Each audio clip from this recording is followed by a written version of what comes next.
o homem no centro de tudo. Deus não faria isso. Então ele interpretou conforme o anseio da sua própria vontade. É daí que brotam as heresias, é daí que nascem as ideologias que a gente vê hoje por aí, inclusive citado aqui pelo irmão Sandro. Os cultos. Pasmem que hoje existe até leilões de carros, relógios, tênis durante o culto. Por quê? Ideologias que vão nascendo na perspectiva da própria vontade. É fácil falar que o Senhor é meu pastor e tudo vai sobrar. Meu Deus.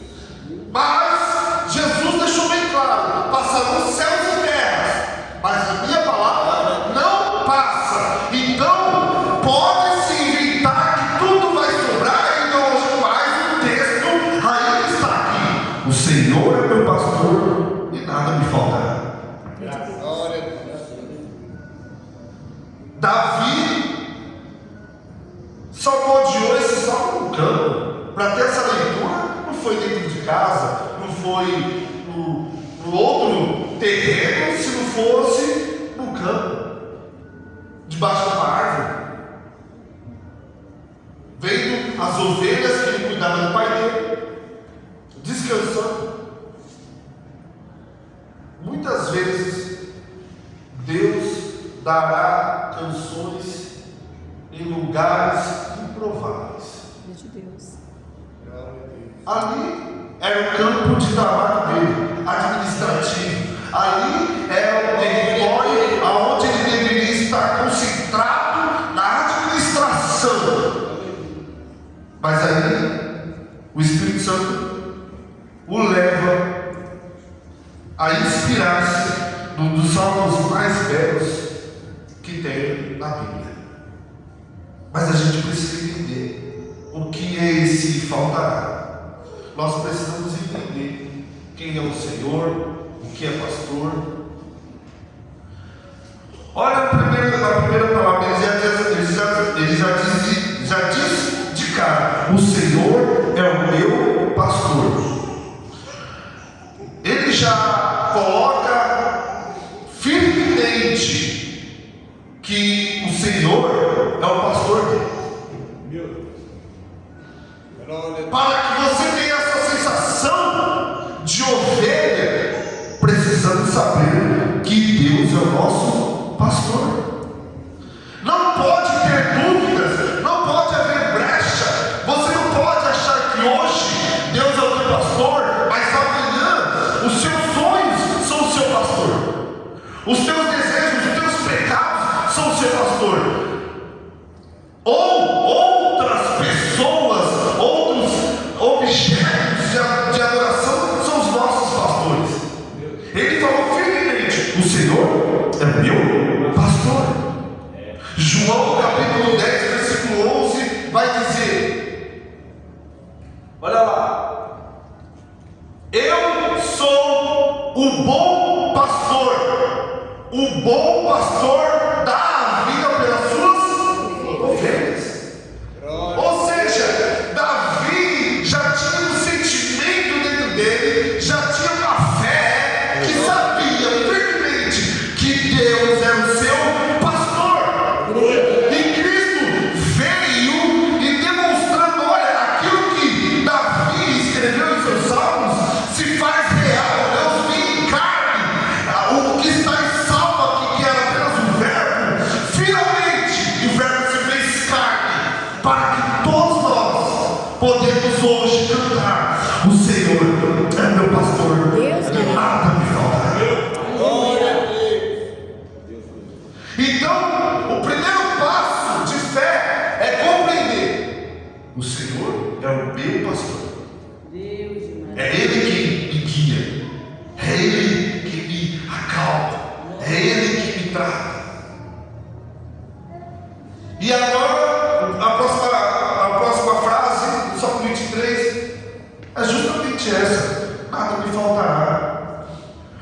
No mundo de hoje, no contexto que a gente vive, e isso a gente vê até mesmo preso, incrustado e banhado nas mensagens cristãs, aonde devia ser renúncia, aonde deveria pegar a cruz, está dizendo agora que nós seremos fartos em todas as áreas. Aí eu faço uma pergunta para os irmãos: paremos para pensar. Paremos para pensar. A nossa vida hoje, a de cada um aqui, está completa? Vamos pensar. Vamos analisar debaixo desse nada faltará. Está completa? Ora, se fosse na perspectiva humana, terrena, então Deus está falhando, porque alguma coisa está ruim na nossa vida. Na área sentimental, na área da saúde. Porque se é nada me faltará, então temos um problema até mesmo na minha casa hoje. Daqui a uma semana, a minha tia vai perder a perna por causa da diabetes.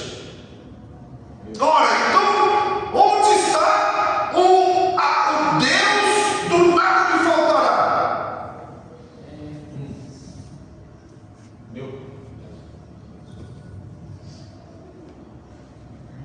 Igreja de Deus. Então, esse texto, nos originais, no hebraico, não se refere a nada me faltará ou tudo vai sobrar. O que esse texto, no original, ele está dizendo, o que Davi está falando é: o Senhor é o meu pastor e Ele não me falta. Aleluia. É isso que o texto, o original, quer dizer. Por quê? Ele está falando: o Senhor é o meu pastor e nada me faltará. O que não faltará? Aí vem o versículo 9, a seguinte: deitar-me faz nesses pastos, guia mansamente as águas tranquilas. Ou bem, prosperidade. Prosperidade mesmo, então está abundante aqui. Guia-me, deita-me em verdes pastos, guia-me mansamente as águas tranquilas. Quem já cuidou de gado aqui já deve ter uma ideia. Quando eu trabalhava em Suzano, em Ferrari, nós fomos tinha um carro que tinha muita vaca, e vaca para todo lado. E toda manhã, todos os dias, eu via vaca comendo. Vaca. Então, assim, ovelha, irmãos, ovelhas, vacas, cavalos, são animais ruminantes. Se vocês verem em vídeos, ovelha está sempre comendo. Ovelha é um bicho voraz. É um bicho que come. E quando houver grama, ele come. Mas é por isso que pastor sempre está caminhando para ir em busca de pastos verdejantes, justamente porque se elas ficam aqui, elas comem, aí fica sem nada, aí tem que levar para outro canto, e aí vai levando até achar as gramas. Mas aqui o versículo, olha só, versículo 2: deita-me em pastos verdejantes. Irmãos, ovelha não pode deitar em grama. No natural, é o que eu acabei de explicar para vocês. É a ovelha não parar. É a ovelha não parar. Mas aqui ele está dizendo assim: o Senhor é meu pastor, nada deita-me. Deitar-me faz em verdes pastos. O que o rei Davi está dizendo aqui? O futuro rei Davi está dizendo: olha, quando ele me apacenta, aquilo que eu deveria estar loucamente ruminando, nesse mesmo lugar eu descanso. Vou explicar mais uma vez. aonde a minha ansiedade era para tomar conta de mim, o Senhor apacenta a minha alma.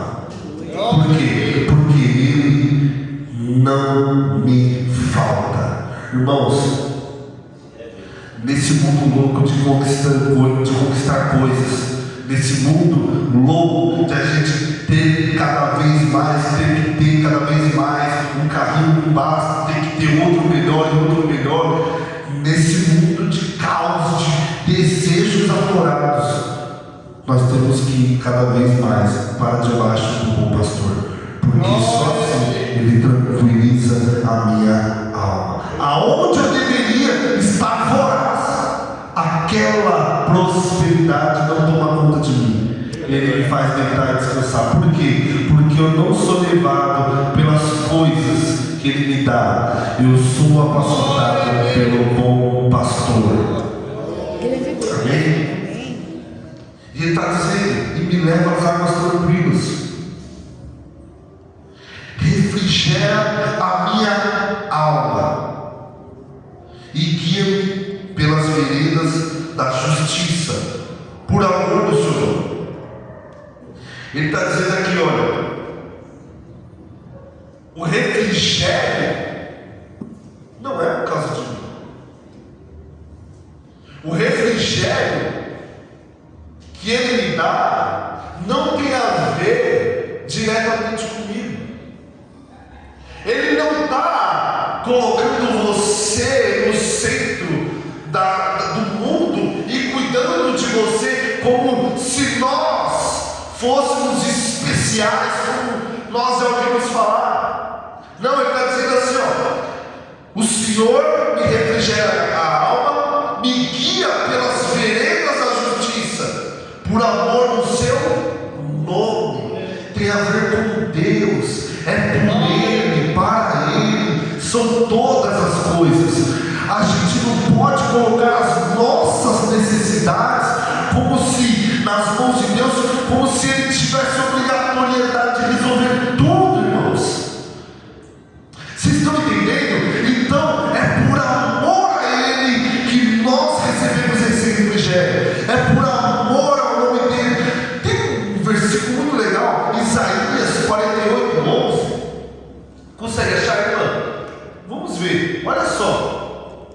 Por amor de mim o farei, porque como seria profanando meu nome, e a minha glória não darei a outro. A glória de Deus, por amor ao nome dEle, não tem a ver conosco, é por Ele, para Ele, são todas as coisas, tem a ver com Ele, a glória é dEle, irmãos. Quando a gente olhar para a glória dEle, não importa as nossas necessidades, ainda que eu ande pelo vale da sombra da morte, Ele me guia até mesmo nos lugares improváveis. Por quê? Porque é pelo amor do nome dEle. Aleluia. Tem a ver com Ele. A vida na fé não é para fazer a gente melhor, como se vamos tornar-nos perfeitos. Não, somos imperfeitos, andando debaixo da glória dEle. Porque a glória dEle não é para outros, é para o nome dEle ser glorificado. E queremos soluções baratas, queremos mediações de pessoa, fazemos acordos com qualquer um para que nossos problemas sejam solucionados. E aí a gente vai se perdendo nas veredas, a gente vai perdendo a fé dentro do vale da sombra da morte. Muitas ovelhas estão caindo no vale da sombra da morte. Por quê? Porque estão deixando de olhar para o pastor, estão olhando para as circunstâncias. O pastor da montanha é o pastor do vale. Deus. Glória a Deus. Entenda. A justiça refrigera e guia pelas veredas da justiça. A justiça de Deus é revelada em nós quando a nossa alma é aquietada. De Deus. Quando que é refrigério? Não sei se todo mundo já teve essa oportunidade de estar na rua, já de repente ver aquele vento gelado que a gente até parece que toma um banho, um negócio de refrigério, aquela brisa suave. É isso, o refrigerar da alma, é o sossegamento dessa alma louca, dessa coisa que nos transtorna, de que tudo tem que ser resolvido para hoje, para amanhã, e a gente vai se perdendo neste vale da sombra e da morte. Mas que lugar é esse? É o lugar aonde as nossas vontades têm que ser feitas. O vale da sombra e da morte é a nossa vontade, é o reino da nossa vontade. Aí a gente olha para o abismo. Ah não, mas poxa, eu imprimo essa saúde, isso, aquilo, tudo aquilo, e você vai deixando de orar, de buscar a Deus, porque você está se colocando, nós estamos nos colocando num pedestal, e aonde a gente se perde, irmãos? Aonde o homem se perde, nós nos perdemos na nossa ganância. A gente se perde nas nossas necessidades, até as mais básicas. Por isso que Jesus falou: não andais ansiosos pelo que há de comer, beber e vestir. Antes, buscai o reino de Deus e a sua justiça. Por quê? Porque a justiça é acompanhada de refrigério. 1 Timóteo capítulo 6, versículo 9. Olha só. 1 Timóteo, versículo 6, capítulo 6, versículo 9. Olha só. Mas os que querem ser ricos caem em tentação e em laço e em muitas concupiscências, vou traduzir, em muitos desejos loucos e nocivos, que submergem os homens na perdição e na ruína. Roberto, então é pecado ficar rico? É pecado, entendido? Não, tem nada a ver. O que o apóstolo Paulo está dizendo aqui, e o que Salmo está dizendo, é quando vivemos para conquistar coisas, a gente acaba se perdendo nesta caminhada. Quando a nossa fé, quando a nossa vida, quando o nosso foco está direcionado em obter, a gente cai, irmãos. Por que a gente cai? Porque o Espírito Santo não está mais refrigerando nossa alma. Nós estamos ficando secos, nós estamos ficando com a alma ressecada, não estamos mais nas águas tranquilas, não estamos bebendo da fonte, da água da vida, nós estamos ficando terra seca, um deserto de almas desejosas por coisas. O convite de Deus para a nossa vida hoje é para que a gente saia do deserto dos desejos e vai para a fonte da água da vida eterna. Ainda que eu andasse pelo vale da sombra e da morte, não temeria mal algum, porque tu estás comigo. Nessa parte aqui, geograficamente em Israel, eu esqueci o nome da montanha, mas digamos assim, tinha duas montanhas. Tem duas montanhas. Este vale da sombra da morte era um caminho de depressão que saía da montanha e era um caminho muito estreito, que para um lado era um abismo mesmo. Os irmãos já viram nos vídeos caminho de trilha em que os ciclistas vão e tal, e desce a montanha. Era mais ou menos aquilo.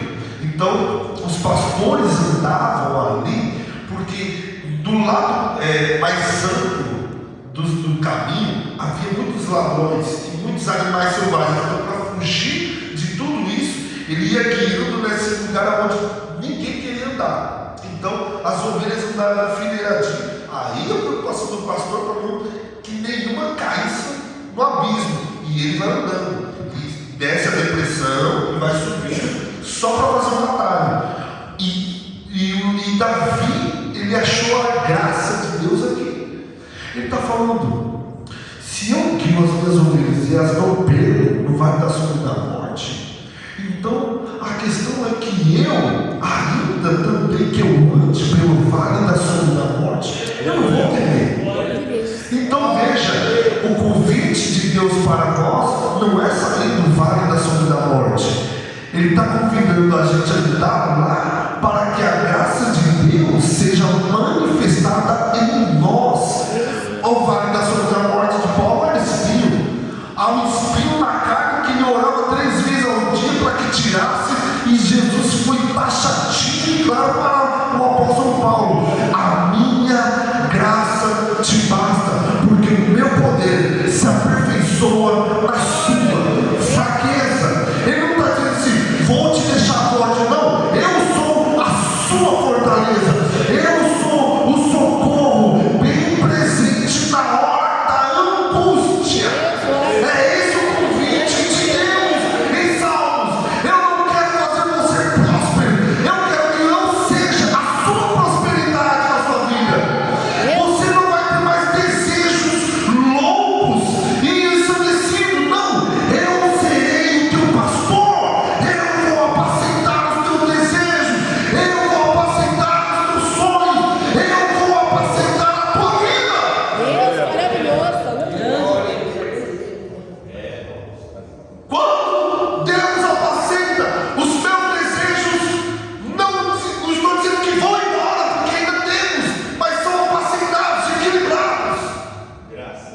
Aí eu deixo de desejar a mulher do próximo, porque eu sei que eu tenho a minha.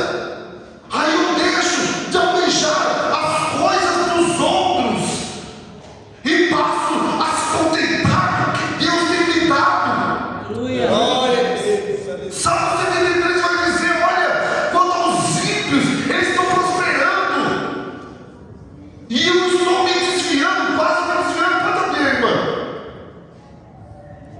Olha só, verdadeiramente o Senhor é Deus, é bom para com todos os limpos de coração. Próximo versículo: quanto a mim, os meus pés quase se desviaram, faltou pouco. Olha então, ele está dizendo, Asaf é um salmista aqui, ó, bem velho já na fé. Ele está dizendo assim: pouco faltou que escorregasse os meus pés. Próximo versículo: pois eu tinha inveja.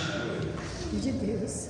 No vale da sombra da morte, o que é oferecido é inveja. Inveja de quem? Aqui está falando dos nécios. A minha fala dos ímpios. Quando via o que? A prosperidade dos ímpios. Próximo versículo: porque não há perto nem na sua morte, mas firme está a sua força. Olha, eles são fortes, ele tem dinheiro para bancar o inteiro. Não se acham no trabalho como outros homens, nem são afligidos como outros homens. Próximo: por isso a soberba o cerca com colar e vestes de violência com a dor. No próximo versículo: os olhos deles estão inchados de gorduras, eles são fartos em prosperidade, nada falta, nada quebra, tudo lá e tal. Eles têm mais do que o coração podia desejar, são corrompidos, se trataram maliciosamente da opressão, falam arrogantemente, põem as suas bocas contra os céus e as suas línguas andam pela terra. Por isso o povo dele volta aqui e águas de copo cheio lhes espremem, e eles dizem: como sabe Deus? Conhecimento do Altíssimo? Há conhecimento? Eis que esses são os ímpios e prosperam no mundo e aumentam as suas riquezas. Na verdade, que em vão eu tenho me purificado no coração. Olha só, uma pessoa que não é apacentada, uma pessoa que não tem um bom pastor para refrigerar a alma, ele está falando: está difícil,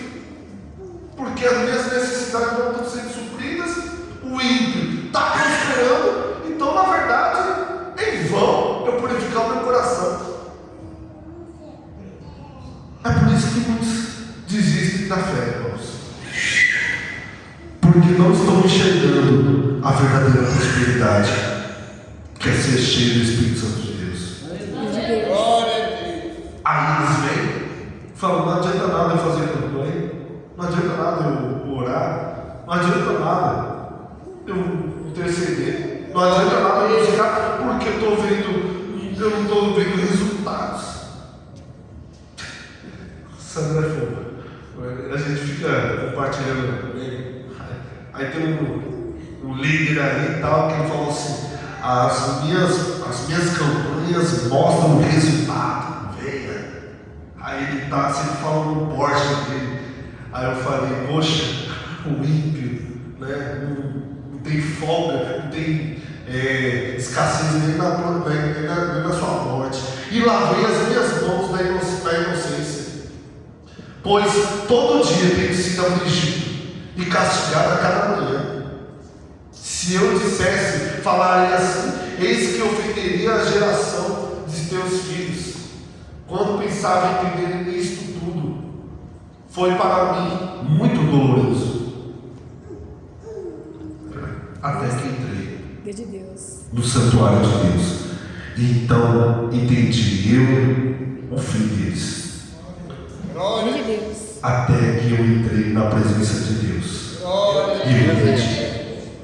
Asaf, ele compreendeu que a alma dele só é sossegada quando ele está na presença de Deus. Deus, aleluia, aleluia. É isso aqui. Deus maravilhoso. Versículo 4, lá de Salmo 23. Vamos lá terminar essa frase. A tua vara e o teu cajado me consolam. Vara e cajado, irmãos, não são distintos. Vara e cajado é o mesmo instrumento. Imagina um cabo de guarda-chuva. É um cajado. A parte do cajado era a parte que faz a curva. Era tipo um J. E a parte da vara era a outra ponta desse bastão. Quem já viu novelas do 10 Mandamentos já viu o pastorzinho lá e tal. Por quê? Porque o cajado, por que está falando assim, ó? Cadê? A tua vara e o teu cajado me consolam. Ele está dizendo assim: o cajado era resgate, o cajado era acolhimento, era você cair e ele com mãos fortes te trazendo de volta. Ele está falando: o teu resgate me consola. E o cajado e a vara é para lutar contra os inimigos. Por isso que Davi falou: olha, vi um leão, eu matei, vi um urso, eu matei, porque ele tinha um preparo até que militar contra esses animais. Então ele se preparou porque ele sabia que tinha feras lá. Então ele está falando assim: a tua vara, o teu cajado me consola, o teu resgate e a tua disciplina me consola. De Deus. Glória a Deus. Porque mais do que demônios, irmãos, mais do que contra demônios, eu sempre falo, demônios, eles já estão julgados por Cristo. Demônios já estão debaixo dos pés de Cristo. O maior combate que a vara vai contra não é contra simplesmente demônios, é contra os inimigos do Filho de Deus, dos filhos de Deus, que são o quê? Nós mesmos, a nossa carne. E daqui a pouco a gente explica. O próximo versículo já explica. Olha só: preparas uma mesa perante mim na presença dos meus inimigos. Irmãos, vamos refletir sobre esse versículo 5 aqui. Quem tem inimigos hoje aqui? O que tem inimigo? O que é a palavra inimigo? Inimigo é aquele que luta contra você, é aquele que quer ver a sua derrota, é aquele que quer acabar com você. Sim ou não? Sim. Sim ou não? Sim. Inimigo. Agora, vamos pensar nesse mundo de meu Deus. Eu sou um sujeito de poucos amigos. Eu acho que o Sandro é um deles. Mas inimigos, quem? Quando a gente sempre olha esses textos assim, a gente sempre pensa em outras pessoas, sim ou não? Eu diversas vezes pensei. Filho de Deus. Pessoas que queriam puxar meu tapete no trabalho, ou pessoas que queriam de repente pegar um produto que tem no mercado, só tinha um e via outro, mas esse não é inimigo, esse sucrilho é meu. Então a gente sempre tem como inimigos, primeiramente, pessoas, e depois diabo. O diabo está furioso. Eu conheço um que vive diabo até no futebol, que o diabo está aqui, o diabo está debaixo da cama, e o cara está surtando. Por quê? Ele vê diabo em tudo, porque na cabeça dele o maior inimigo é o diabo. Só que Jesus deixou claro: o diabo já está julgado debaixo dos pés. Então, pensa nessa. Vamos compreender olhando para nós. Gálatas capítulo 5, versículo 17.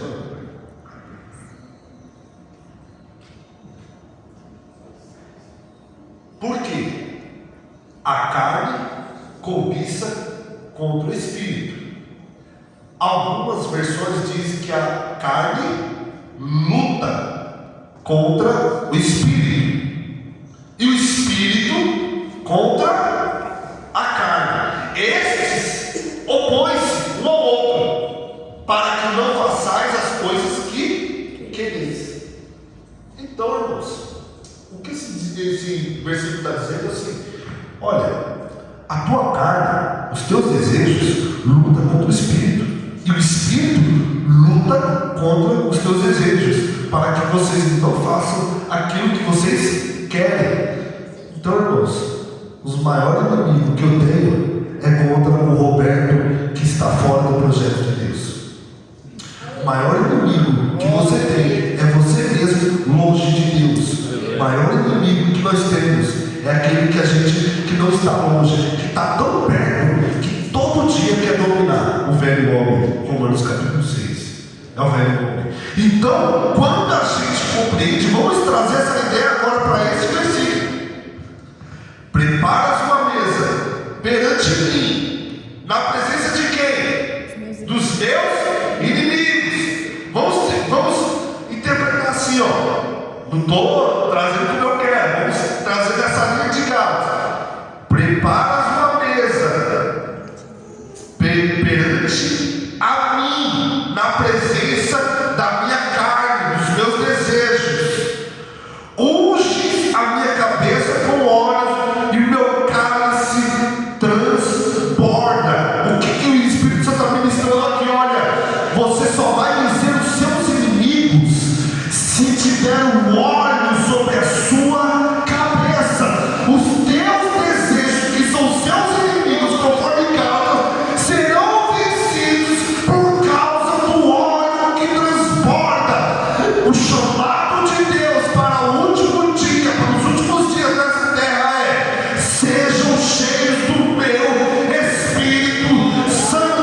O convite de Deus para a nação brasileira é que sejamos cheios do Espírito Santo de Deus, porque Jesus vai buscar uma noiva e as 10 virgens teriam que ter os olhos cheios nos seus vasos, mas 5 estavam dormindo. Deus Santo. Glória a Deus. Eu pergunto, irmãos, a necessidade de hoje será a necessidade de amanhã, que será a necessidade da semana que vem, do mês que vem, do ano que vem. Sempre vamos estar necessitados, mas o que não podemos estar é vazios do Espírito Santo de Deus, porque Ele é o nosso pastor. Aleluia. É Ele quem governa a nossa vida. Aleluia. Porque se a gente for dar atenção às nossas necessidades, vamos cair no vale da sombra e da morte. Deus maravilhoso. Glória a Deus. Mas Jesus, a Bíblia vai dizer: O homem cai 7 vezes, de todas elas levanta. Como? Com o cajado do resgate. Glória a Deus. Ainda que possamos cair neste vale da sombra da morte, a graça é o cajado do resgate. Glória a Deus. Não tem sido fácil. Glória a Deus. Não tem sido Deus fácil. Santo. A cobrança que esse mundo faz para a gente ser os melhores dos melhores dos melhores nos faz a olhar para o abismo e dizendo: olha os meus sonhos ali, ó. Olha só a minha vontade. E o Espírito Santo vem e luta contra nós mesmos, o eterno combate. Por isso que eu lembro no versículo, uma história de Jesus falando: olha, se você esqueci, se você for fazer uma casa, faça as contas primeiro. Se você for construir, aí ele falou: é como um rei que antes de ir para a guerra, faça a contagem dos seus soldados para ver se estão em maior número, porque se não estão, nem vá, se renda logo. O que ele está dizendo aqui? Eu sou o rei que estou indo contra o seu reinado da sua vontade. Se renda, porque você está em maior número.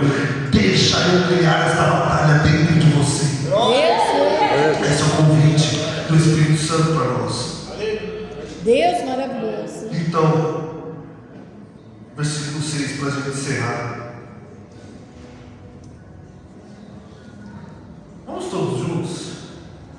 1, 2, 3 e certamente que a bondade e a misericórdia me seguirão todos os dias da minha vida e habitarei na casa do Senhor por longos dias.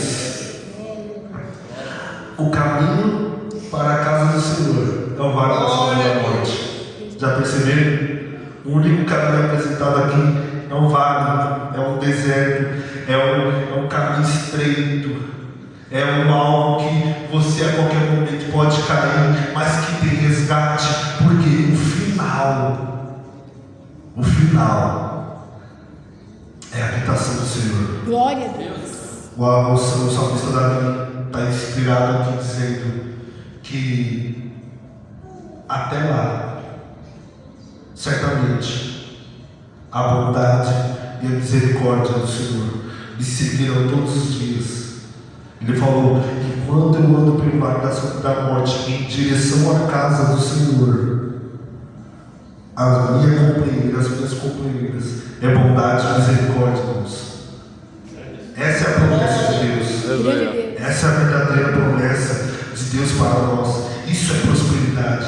É você estar no vale da sombra da morte e não ter desejo de olhar para baixo, mas você saber que na sua companhia tem bondade e misericórdia. Glória a Deus. Irmãos, grandes, terríveis dias estão por vir, tenebrosos. Os próximos 6 anos serão anos de tortura, até mesmo para os da fé, principalmente os da fé. Está se tornando aparentemente, visivelmente, um mundo de vale e sombra da morte.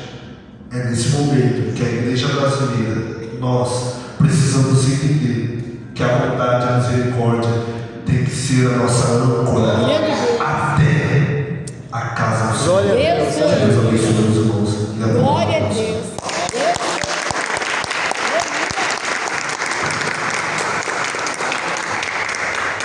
Amém. Deus abençoe.